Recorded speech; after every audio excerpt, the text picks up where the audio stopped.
A partir de ahora, todo va a ir para arriba, hasta llegar al cielo, sí, hasta llegar al cielo. A partir de ahora, todo va a ir para arriba, hasta llegar al cielo, sí, hasta llegar al cielo. Es sabio el optimismo, pero pésima la experiencia. Estando bien abajo, ya no es cuestión de ciencia. Dichoso si es que existe, el dueño de esta estima es que todo va a ir para arriba hasta llegar al cielo. Encontré la luz en la ciudad de los peajes. ¿Qué tal? ¿Cómo están? Otra vez en Dame el Poder, como desde hace 18 años, por Canal Metro. Hoy con dos invitados de lujo: Martín Cabrales, empresario, prestigioso si los hay, y Claudio Suchovicki, economista, para hablar de la actualidad. Antes les hago un breve comentario sobre política internacional, en realidad sobre relaciones exteriores que está hablando el mundo, y es esta histórica rebelión en Cuba. Nunca me imaginé que iba a tener que hablar tanto de política exterior, porque es un tema que toco muy de vez en cuando, pero me parece que amerita porque nuevamente hay una declaración, en este caso del director para las Américas de Human Rights, José Miguel Vivanco, que me llamó mucho la atención y que lo dice todo.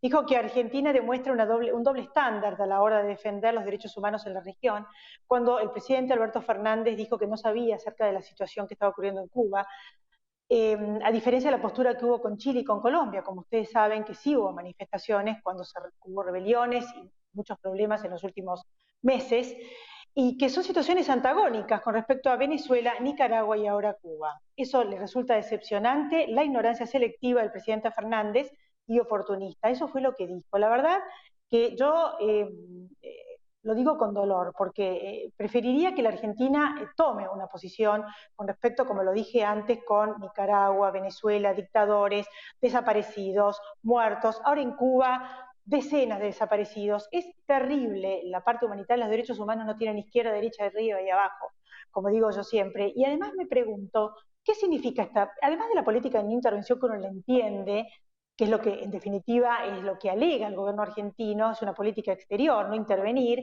pero eso nos ha llevado muchas veces al aislacionismo en materia de relaciones internacionales.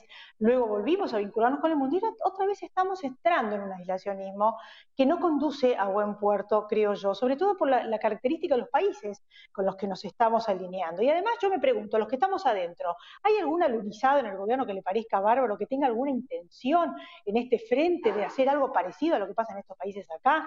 Pregunta número uno. Pregunta número dos, ¿cómo lo ven los países de afuera? ¿Va a influenciar en las relaciones, en las inversiones en la Argentina, o nos van a dejar alejados del mundo? ¿Cómo lo va a tomar Estados Unidos? En definitiva, creo que es fundamental la libertad, la democracia, los derechos humanos, los desaparecidos, el respeto. ¿Y qué hubiera sido de la Argentina si no hubieran hablado de este tema en la Argentina cuando desaparecían gente en Europa? Antes de que los propios argentinos nos enteráramos, se hablaba en Europa.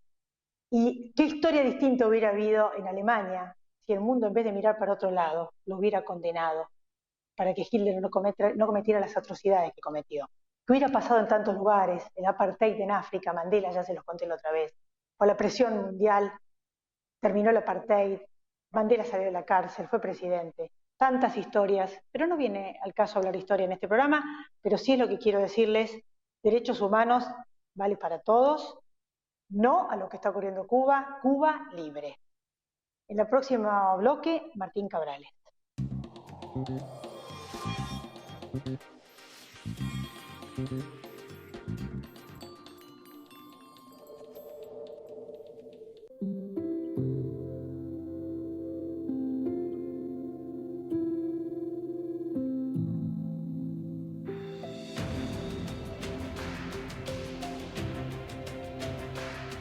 No dejemos de cuidarnos. Usemos siempre tapaboca. Mantengamos distancia. Elijamos espacios abiertos. Ventilemos lugares cerrados. Para más información, entra a buenosaires.gov.ar/coronavirus. Cuidarte es cuidarnos. Buenos Aires Ciudad.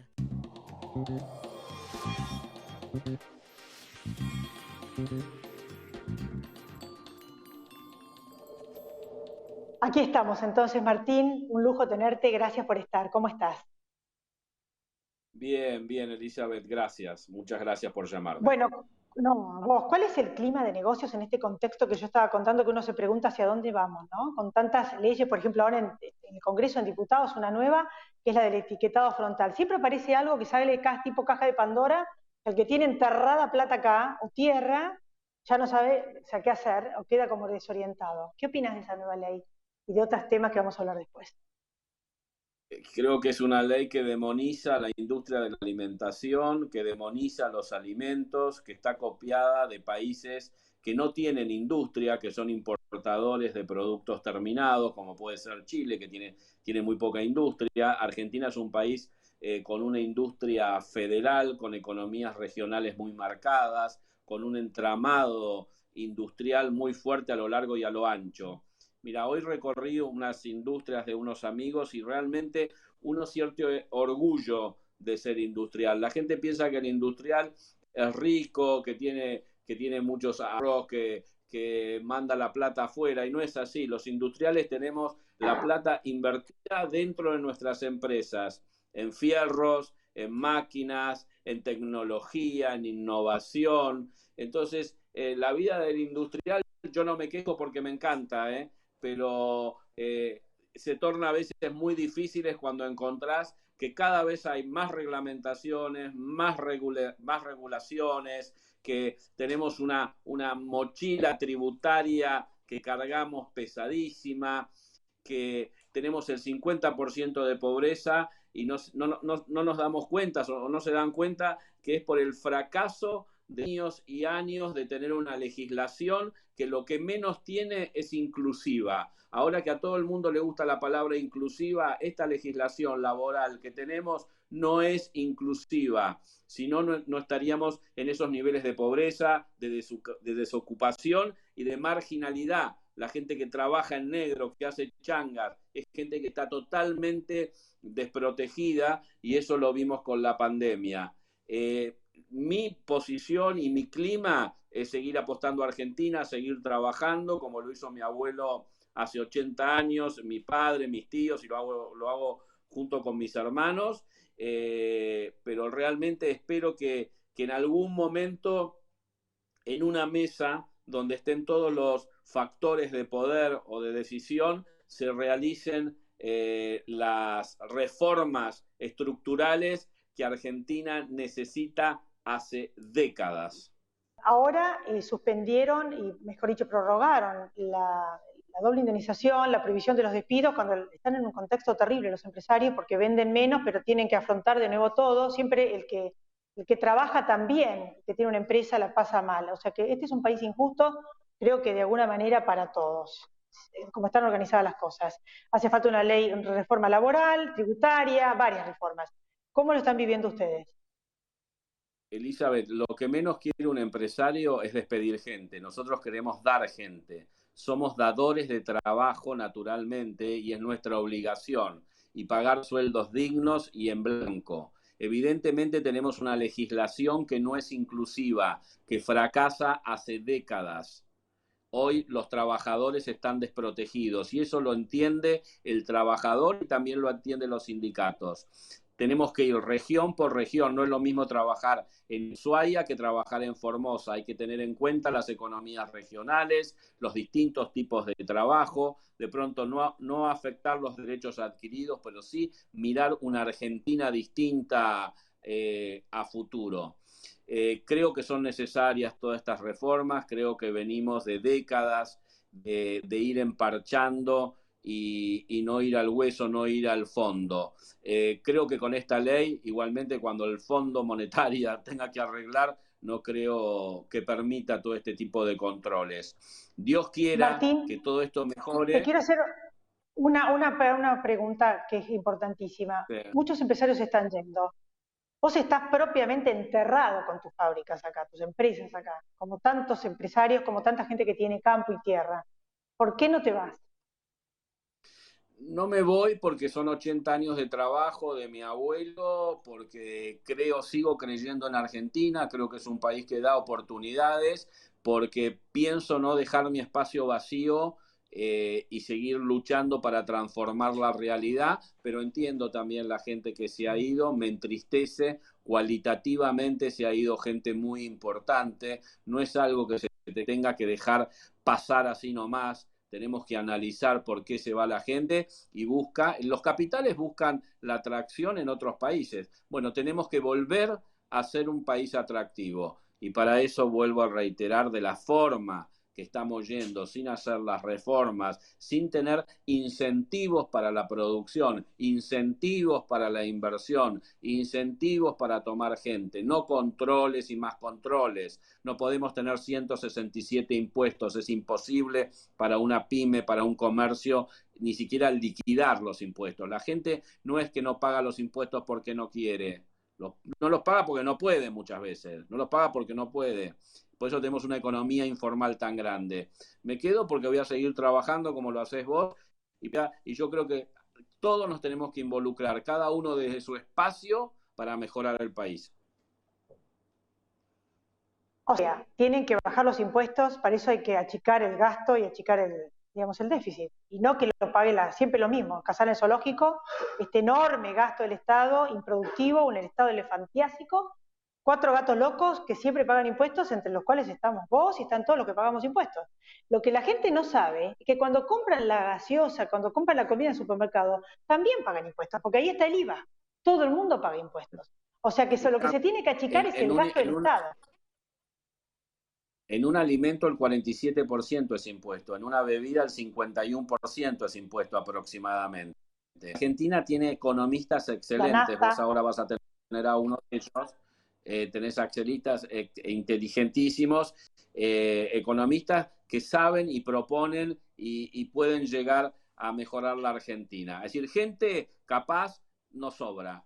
Es el tema de, bueno, de que pongan a esa gente, ¿no? Que llamen a los capaces. No es que estoy hablando ni haciendo un juicio de valor contra nadie, estoy hablando solamente de la realidad, de lo fáctico. Hoy Argentina tiene un 50% de economía marginal, eso hay que arreglarlo. No parece que el gobierno tenga voluntad de arreglarlo, porque cuando la gente quiere trabajar en blanco, le están ofreciendo los jefes, no lo aceptan porque pierden el plan. Así que no es la política del Estado que la gente trabaje en blanco, y doy fe, porque conozco muchísimos casos que le quisieron meter en blanco y perdían el plan. O la tarjeta alimentar, acá en Balcarce conozco gente que pasó eso. Tenemos que dejar de ser una Argentina de planes permanentes y ser una Argentina que de nuevo se ponga de pie trabajando como lo hicieron nuestros padres, nuestros abuelos y como queremos hacerlo. Es decir, yo creo que hay muchísima gente que quiere trabajar. Espero que se den las condiciones, claro. Y bueno, sigamos bregando por eso. Gracias, Martín. La verdad, que los que gobiernan y los que tienen que tomar decisiones te escuchen, porque si no, no va a salir este país de pobre. Te sale con trabajo, con empresarios como vos. Gracias, Martín. Gracias y un placer Después hablar de la con pausa, vos y te reitero, orgulloso de esto. Gracias. Gracias. Después de la pausa, Claudio Suchowicki nos va a explicar cómo salimos de esto.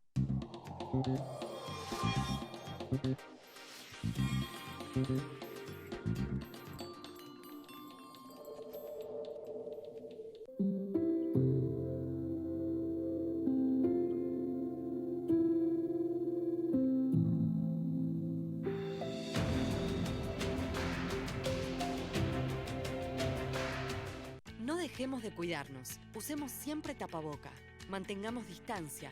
Elijamos espacios abiertos. Ventilemos lugares cerrados. Para más información, entra a buenosaires.gov.ar/coronavirus. Cuidarte es cuidarnos. Buenos Aires Ciudad.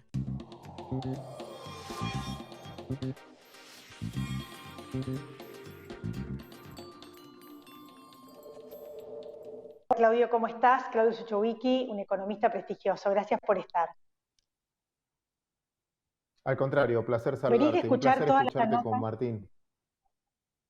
¿Viste? Venís de escuchar a un empresario. Bueno, vos escribiste una nota muy interesante en La Nación, donde explicás todas las medidas que toman, cierran las exportaciones, va a terminar, no bajó el precio de la carne, van a terminar liquidando bien, porque va a bajar el precio de la hacienda en pie, meten la ley de alquileres, suben los alquileres, nadie quiere alquilar el departamento. O sea, ¿me podés eso tan interesante que escribiste?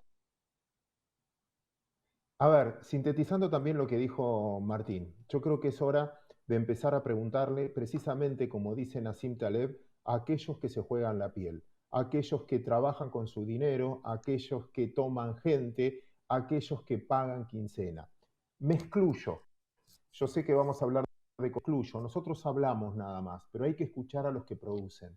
Ellos tienen la clave para sacar la Argentina.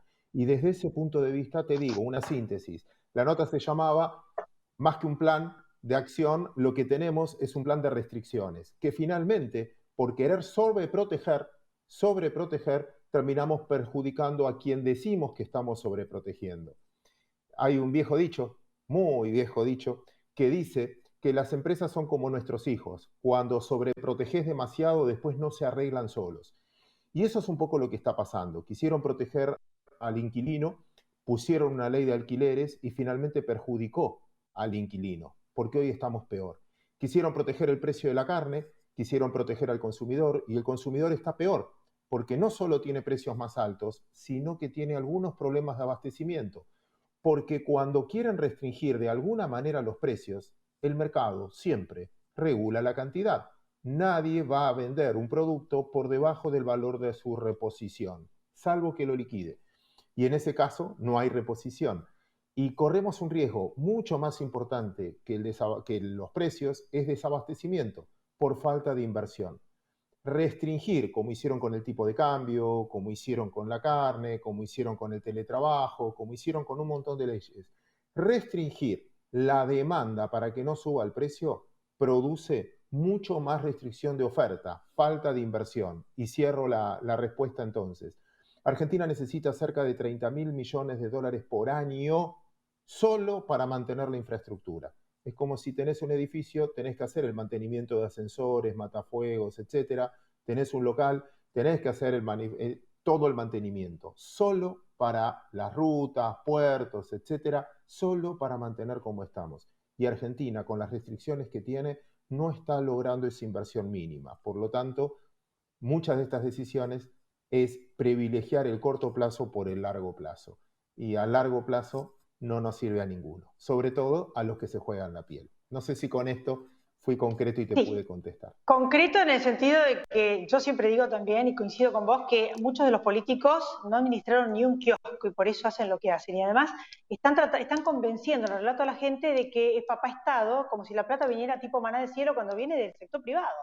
Yo, una cosa que me dijo una persona que votó este gobierno, kirchnerista, me dijo que toda la culpa se la meten a Macri y que es por la deuda enorme que nos dejó, que es impagable.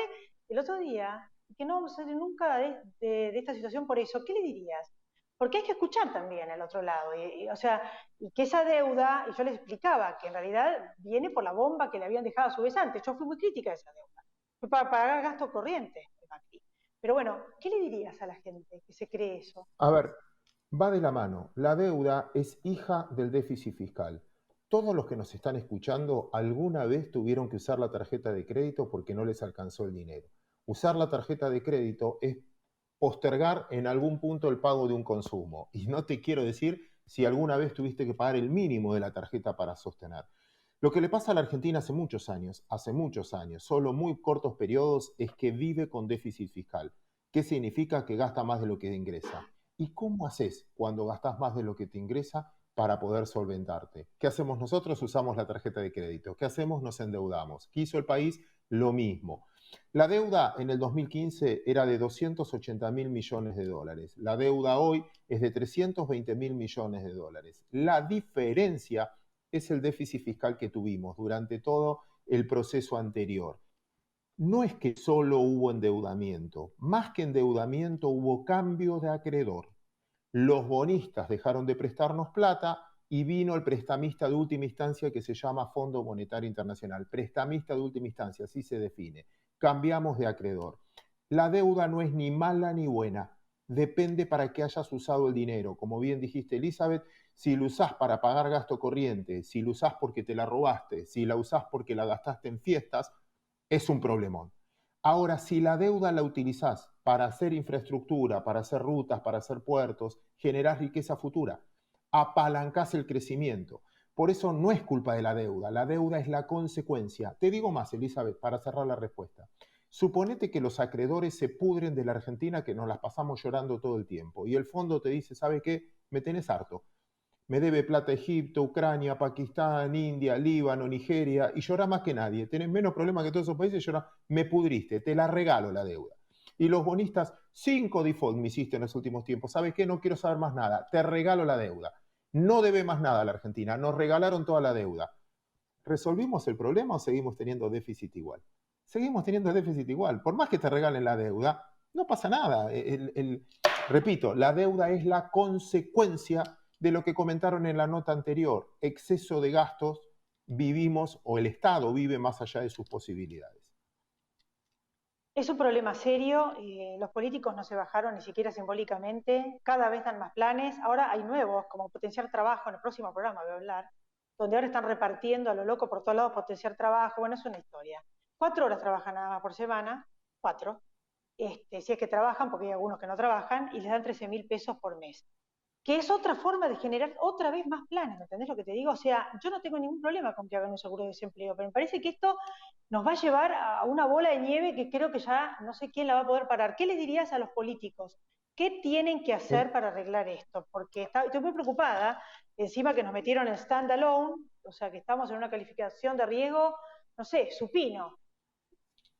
Es que, a ver, mis abuelos, como los de Martín, como los tuyos, Elizabeth, como la de la mayoría que nos está mirando, tuvieron una vida bastante peor que la nuestra. Fue mucho más difícil. Mira, el otro día un amigo descendiente sirio-libanés me mostró una foto de Alepo hoy y me dijo, che, menos mal que mis abuelos vinieron, ¿no? Menos mal que vinieron. Mirá cómo es Alepo hoy y mirá, yo creo que hay un punto que esto se sale como hicieron nuestros abuelos, laburando, laburando. ¿Se puede? Sí, Argentina es un país espectacular para eso. De hecho, con mucho menos educación, con mucho menos infraestructura, con mucho menos, Argentina fue potencia global. Con lo cual es cambiar esa tónica, y eso es educación. Mira, yo creo que hay un punto que tenés que asistir a la gente porque hay que contener, porque hoy quedó una matriz por falta de educación donde el que está fuera del sistema no puede entrar al sistema porque hoy se demandan trabajos específicos en el cual mucha gente no está preparada. Por lo tanto, hay que sostenerlos con un gasto decreciente si a los hijos los educás de tal manera que se corte esa cronología, ¿no? De que así desde mi hijo el doctor a mi hijo el planero, ¿no? Que el hijo del hijo del hijo del hijo tiene que terminar vendiendo planes. La única manera es educación y la única manera también es bajar un poco la ansiedad, es saber que esto necesita 10 o 15 años de no cambiar las reglas del juego, como hizo Portugal, como hizo Israel, 15 años de insistir con la educación de los más jóvenes para que sean aptos para el mundo que viene. No hay otro, no hay un milagro. Esto no se hace con una medida, se hace con mucho esfuerzo. Se hace con toda una generación que acceda al poder con ganas de hacer esto, de sacar, de volver a la cultura del trabajo y que la gente trabaje. Yo también pienso igual que vos, hay que incorporarlos de a poco en el sistema, que falta educación, estoy de acuerdo, y que hay que hacer algo, usar una idea, un sistema paralelo de que de a poco se vayan incorporando al mercado laboral, capacitándolos. La plata que regalan, ¿por qué no se la dan en una máquina de coser como se Eva Perón? Enseñar a pescar en vez de darle el pescado. Hasta Eva Perón regalaba la máquina de coser. ¿Vos me entendés lo que te voy a decir? Pero bueno, para concluir, ya me queda un minuto nomás. ¿Esta política exterior argentina influye en algo? Mirar para otro lado, en no intervención con Cuba, Venezuela, Nicaragua, o sea, ¿influye en algo en el clima de negocios? ¿Cómo lo ves? ¿Qué tendríamos que hacer? Sí, mucho. Sí, mucho. Por algo hay más plata de argentinos fuera de la Argentina que dentro de la Argentina. Eso se llama seguridad jurídica. El hecho de que ponderás, si ponderás el trabajo o no ponderás el trabajo. Dime con quién andas y te diré lo que piensas en algún punto. Sí, influye muchísimo, pero no para los inversores extranjeros, sino para los propios argentinos que hoy, como comentabas con Martín, muchos decidieron invertir en otro lado, no solo dinero, también sus vidas, ¿no? Así que sí, influye mucho porque es un espejo. Bueno, a mí, ¿sabes lo que me preocupa? Que lo dije en la editorial, ahora me estás diciendo cómo nos ven los de afuera. Pero los que estamos adentro también que estamos viendo la película. O sea, yo siempre fui a favor de los derechos humanos, estuve en contra del gobierno militar y digo, pero que hay alguien en el gobierno que le parezca bárbaro lo que están haciendo en Cuba, matando gente, o sea, ¿viste cuando decís? Realmente hasta me empieza a preocupar, ¿entendés? para futuro. O sea, ¿es muy loco lo que te estoy diciendo o hay inversores que también No, lo ven así? te lo cierro en una frase. Sin seguridad jurídica nunca va a haber inversiones, pero sin seguridad física, que es lo que te referías últimamente, no va a haber inversores. Con lo cual, en ambos casos son muy necesarios para pensar en el futuro. La seguridad jurídica y la seguridad física, que no te maten por tus ideas. Totalmente, Claudio. Te agradezco mucho. Era muy importante que alguien con prestigio y economista lo aclare, porque realmente estamos viviendo tiempos un poco complicados de cara a las próximas elecciones y al futuro. Te vuelvo a llamar antes de fin de año o después de las elecciones. Gracias por estar. Un placer. Gracias. A todos ustedes también. Gracias por haber estado ahí. Nos volvemos a encontrar la próxima semana. Como desde hace 18 años, estamos en redes y este programa lo van a ver a lo largo de la semana en Metro. Chao. Pásenla bien.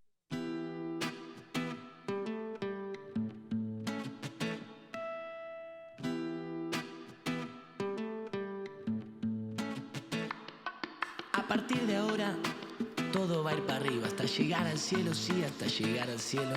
A partir de ahora, todo va a ir para arriba, hasta llegar al cielo, sí, hasta llegar al cielo. Es sabio el optimismo, pero pésima la experiencia. Estando bien abajo, ya no es cuestión de ciencia. Dichoso si es que existe, el dueño de esta estima es que todo va a ir para arriba hasta llegar al cielo. Ah, encontré la luz.